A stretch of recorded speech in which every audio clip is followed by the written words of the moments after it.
Hey everyone, welcome. We are at our second session of day 2 for our breakout sessions for the SOSV Climate Tech Summit. We are very excited to have Army. I always said SBIR, but SBIR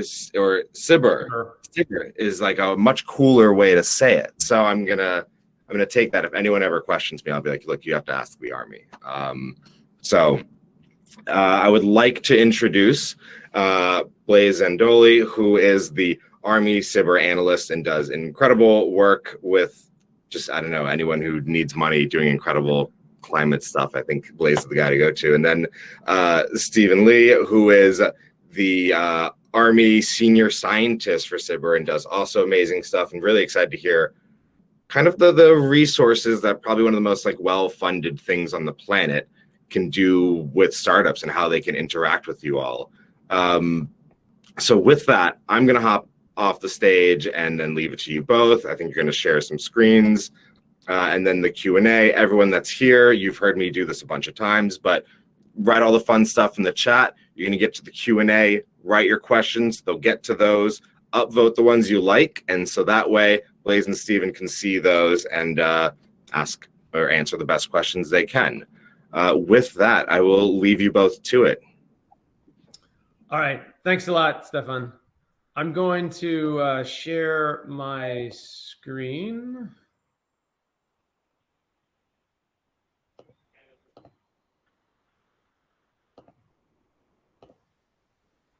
Okay. Can you see it?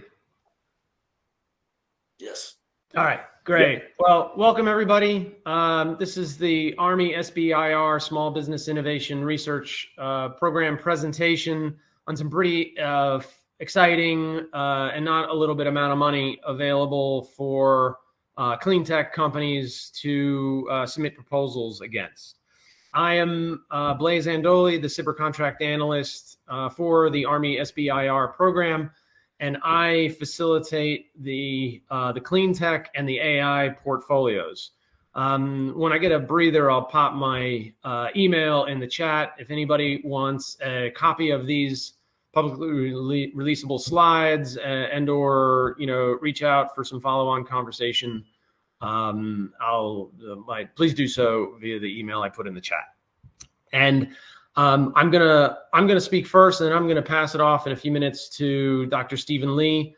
But a quick intro: Dr. Stephen Lee is from the Army Research Lab, and he's a senior scientist who works on many different types of clean tech Army endeavors. And we both look forward to an interesting information exchange or Q&A after this little presentation, and then maybe some follow-on discussion. The intent is for this presentation is to introduce you a little bit to the Army SBIR program, but largely to hook you on the funding opportunity that we have currently available. Proposals will be submitted, are eligible to be submitted tomorrow, and I'll go through a little bit of the details on how to do that. So myself already did the introduction. For those of you who are not familiar with the Small Business Innovation Research Program, this is a little bit of a roadmap meant to be read from left to right. And all SBIR, federal government SBIRs, Navy, Air Force, Army, Department of Energy, Department of Commerce, whatever, National Institutes of Health, they all follow the same congressional authorized structure. Starting on the left, normally, our awards start off with a phase 1 proof of concept, a proof of feasibility. For the Army, we normally do up to $250,000 and normally a 6-month period of performance. We normally award 3 to 5 companies, sometimes a little less, rarely more than that, but 3 to 5 companies is a norm to pursue a specific effort. And then those companies are usually winnowed down a little bit for the most successful to then transition into a phase 2 or prototype development contract, SBIR contract. That is only eligible. So a phase 2 like this is only eligible to companies who have already been selected for and delivered on a phase 1. Normal funding is up to 1.9 mil and about 18 months plus or minus 6 months or so. The next box, direct to phase 2, that kicks in if, I mean, kind of like the title kind of denotes, you skip over the phase 1, you go direct to a phase 2. That's for technology efforts that are mature enough where they've already established proof of feasibility. There's an extra 5 pages in the 10-page proposal for the direct to phase 2 where companies can substantiate their proof of feasibility and thereby satisfy either that particular requirement for a direct to phase 2 award. Otherwise, it's exactly like a regular phase 2 award. For the SBIR program, there is a possibility of a second phase 2, what we call a sequential. It's to take a decent prototype and turn it into something that to mature it further. But otherwise, again, it is basically a second phase 2. You can only get 2 phase 2s, period. So there's no, if you get a direct to phase 2, there's only 1 award after that, and that's the sequential. You can't go back to the base phase 2 or something like that. And obviously, what we're looking for and what the Army is looking for are companies and technologies that will transition post SBIR, because all SBIR is R&D.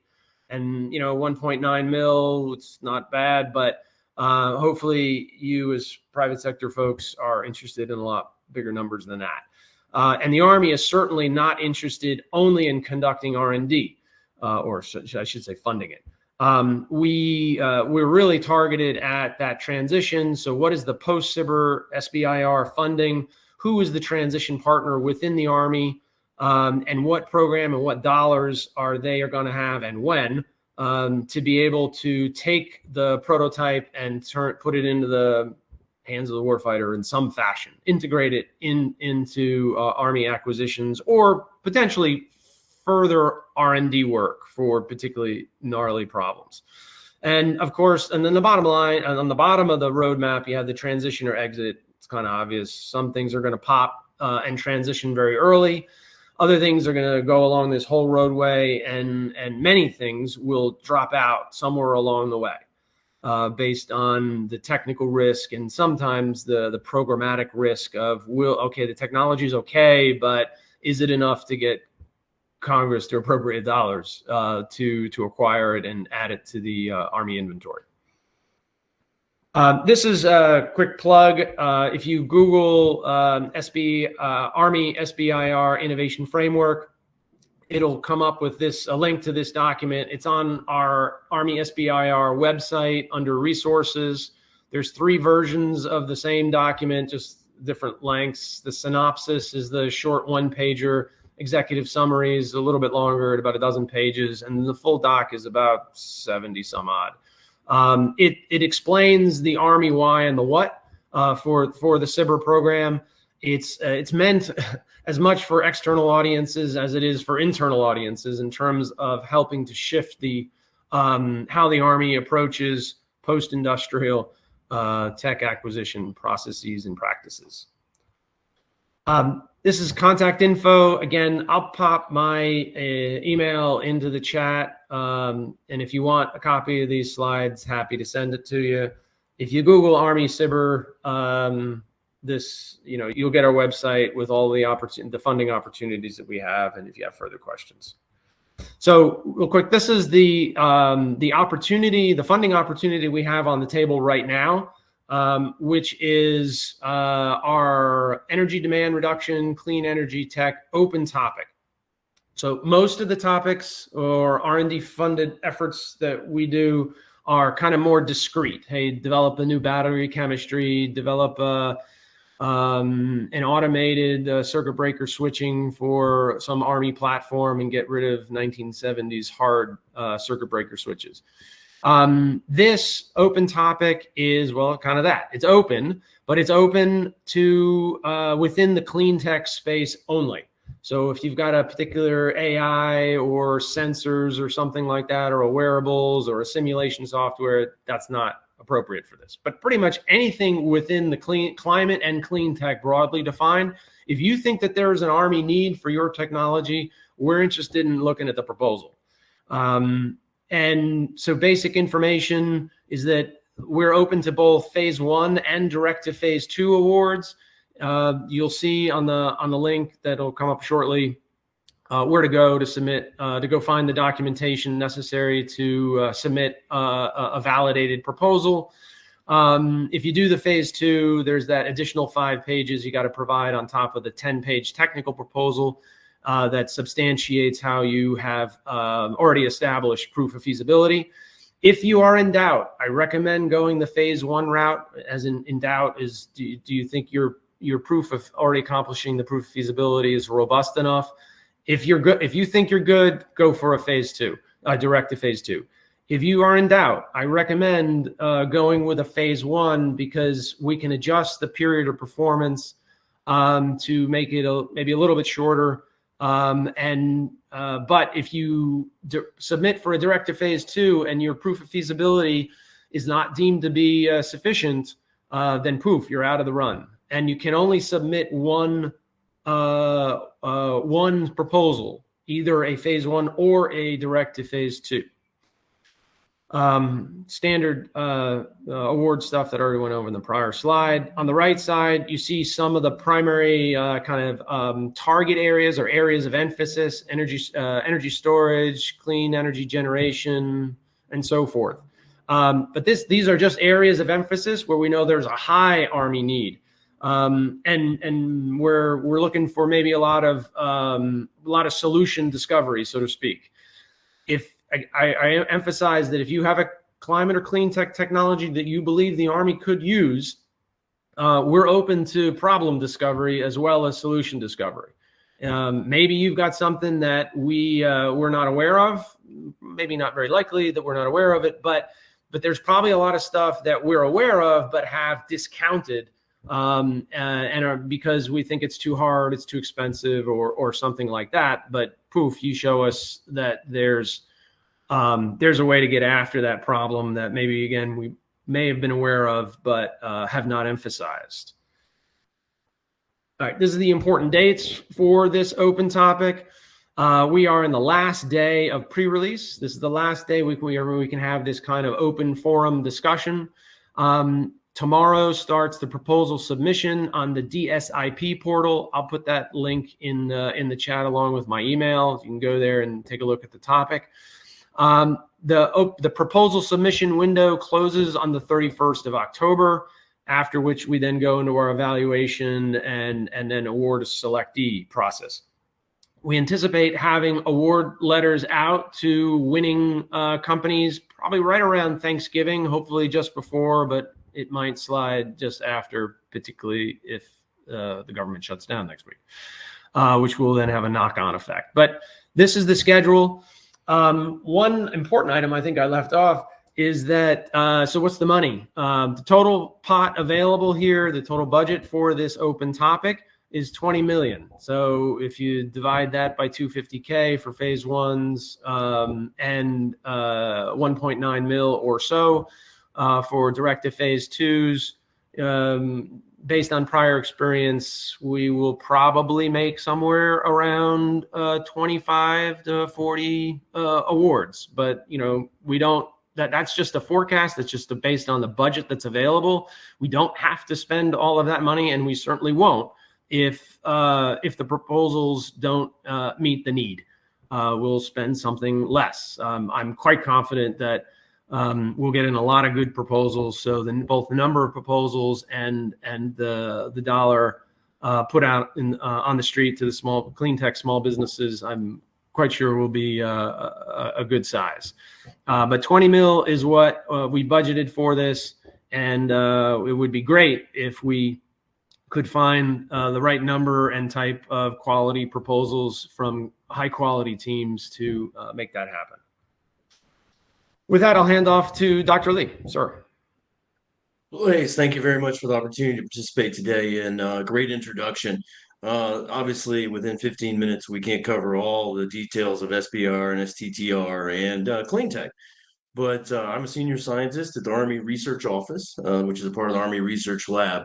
And really my job, in my perspective, as the senior scientist for interdisciplinary sciences, is to answer your email. So I've included my name and email in the chat.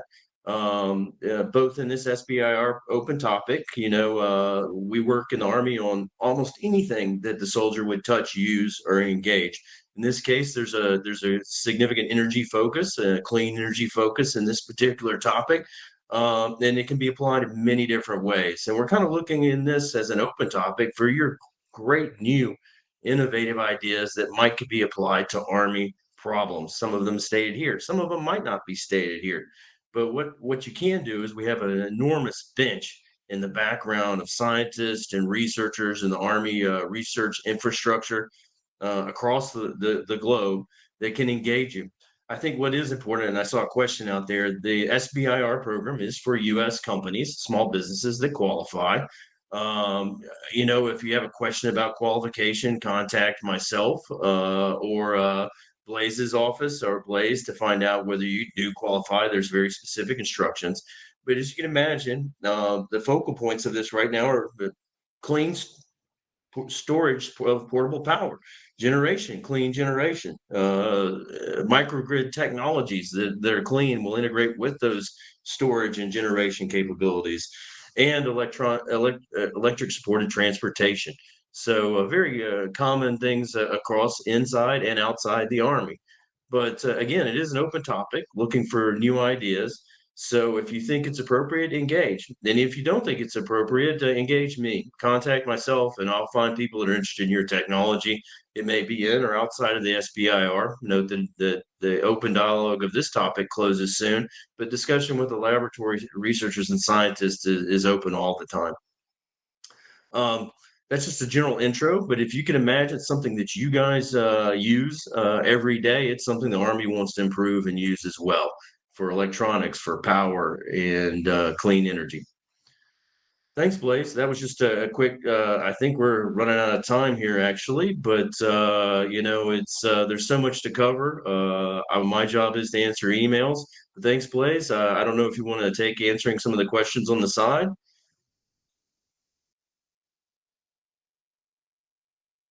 Yeah, I just want to stop sharing my screen. So the photo was great. Don't worry, Stephen.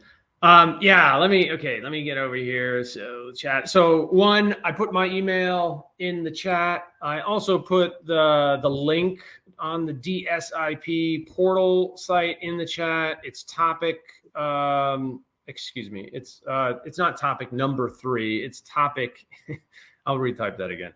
It's the topic number is A234-P027. So topic. Yeah. The discussion of this particular topic ends today, but the general discussion of power and energy in my job is that I can talk about it at any time, but not within the context of the topic after today. So it's for the submission, feel free to reach out. SBIR and STTR is fairly well protected in Congress. It's an important program for national security in the U.S. Of course, it has to be a U.S. company. That qualifies as a small business. You can sell products abroad, though. That is, the potential is there. And you do have absolute intellectual property rights that are outlined in the solicitation. There are other open topics out from different programs across the DoD. Let's see. I was trying to answer some of those questions for you there, Blaze, while you were working. Sure. I think I've hit a bunch of them. Base energy is really important, not so much to the Army. And often that's handled on an individual base level based on requirements across the United States and abroad and what they're expected to achieve with efficiencies. So that's a different conversation. But if there's something particularly unique for base energy that you might have, you might consider applying in the open topic. What am I missing? Well, just one caveat. So questions are still permissible today, tomorrow, for sure today, obviously, but tomorrow through the 2 weeks from tomorrow, which would be the 5th, but the 12th of October, But those questions can only be asked to a single individual who is listed as the technical point of contact on the DSIP information about the topic. It's called the TPOC, the TPOC, the technical point of contact. Questions can go to that one person, but they can only go through the DSIP portal, the DSIP portal Q&A. So if you send me a question about this via email that I put in the chat, I can't respond until we've had the award notices out. So this is a little clarification on that question. So you were, I'll run down a couple. So what are the best ways to start for startups to contract with the Army? Well, SBIRs. It's a relatively quick and easy way to get access to Army scientists, Army dollars, SBIR dollars, Army scientists like Stephen. There are other Army programs. There's an X-Tech search. You type in Army X and the word tech, all one word, X-Tech. It'll pop up another program that is actually quicker and faster, a lot less money, 15 to like 50K. And it's a prize, so it's a grant, so there's no contract associated with it. That's another great way to get into the Army enterprise. If you have any questions about that, those things I can answer. You can shoot me an email, and I can send you some info on the X-Tech program and make some introductions to my colleagues in the X-Tech. What are the criteria? You already covered that. Thanks, Stephen. Energy, yes, got it. AI is important. I remember this is not an AI open topic. This is a clean tech open topic. But if there's a supporting or enabling technology that involves AI, that's kind of interesting for kind of AI obvious reasons nowadays. Wish list of technologies? No, not really. Working on improving. If you go to the websites for the Army PEOs, the Program Executive Offices, those are the acquisition offices that the Army has for various themes. PEO Aviation, PEO Ground Combat Systems, which handles all the vehicles, the clean tech heavy stuff. They have information about what their interests are for them specifically available there. Yes. So quick, I know Stephen covered it, but this is kind of important, especially with probably a very broad audience like what we have here, is that basic eligibility for an Army, for an SBIR period, but for Army, obviously, you need to be a U.S. domiciled for-profit entity with less than 500 employees. Now, your parent company can be foreign. That needs to be disclosed.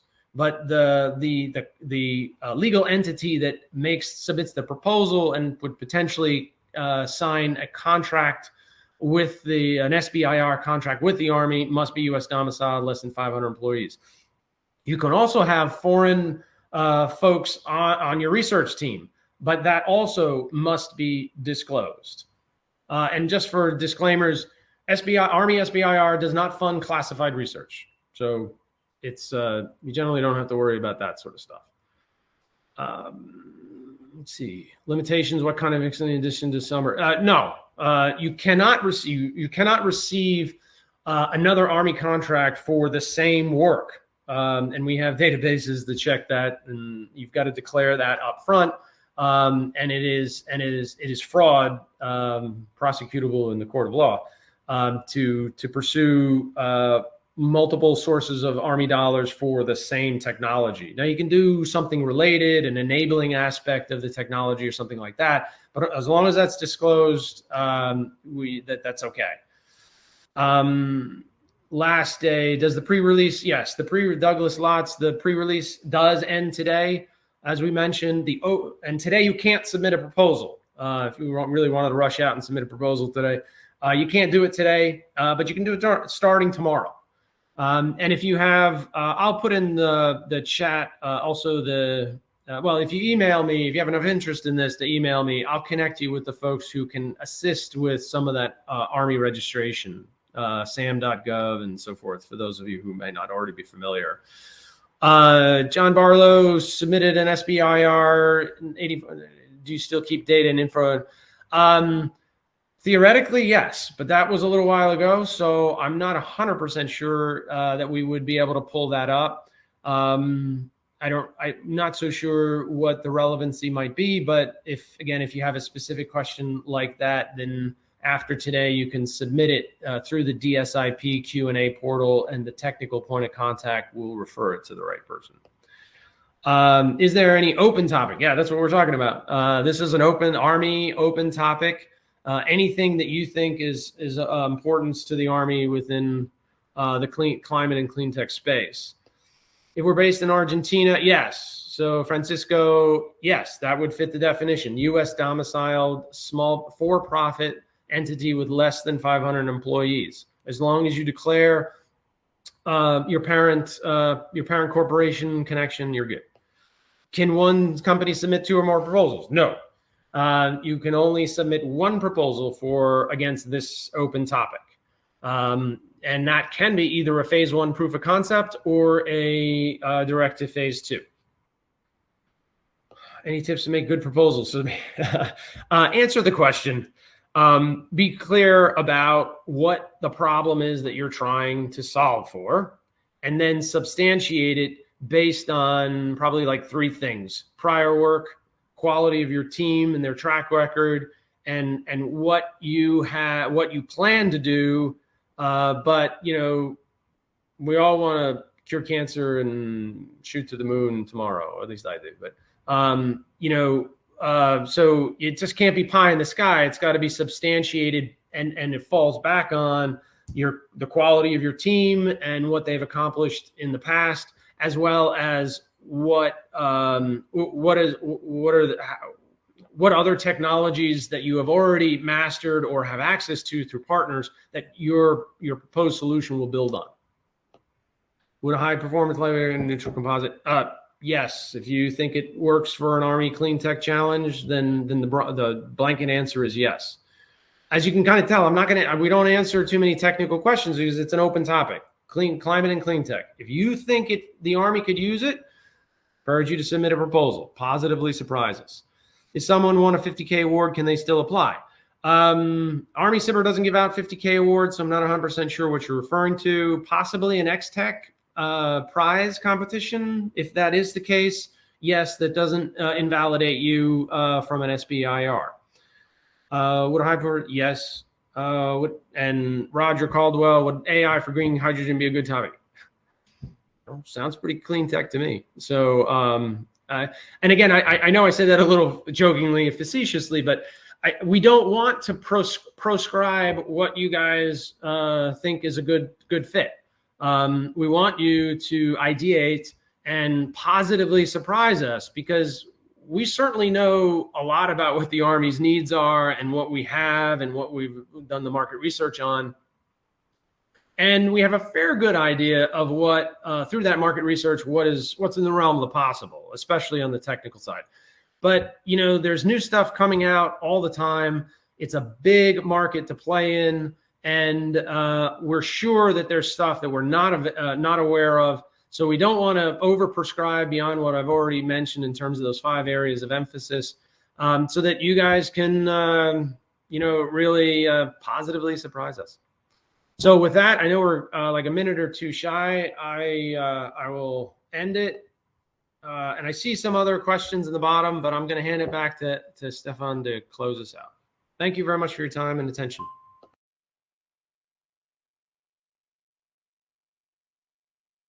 That was fantastic. That was great. Also, really engaged audience. I mean, a lot of the questions, I think it's hard to tell groups of scientists and engineers that the answer is amorphous. I think that's maybe hard for them to do it.